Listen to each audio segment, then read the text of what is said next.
नमस्कार जय जगन्नाथ। आज दिन जो आम पिठा और तरकारी करते पटका आंबला तो से दुईटा बर्तमान आज आम राति खाଇବା।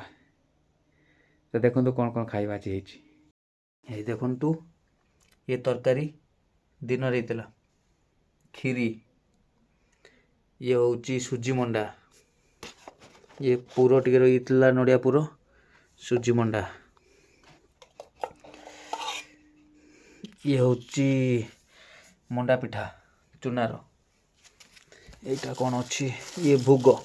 दिन बेला जो भोग लगाई ये भोगटा खाया परफेक्ट ठंडा बाहर एत जोर माने गाड़ी चल आसले दुकान लू टोटाल आसी होनी सहित ये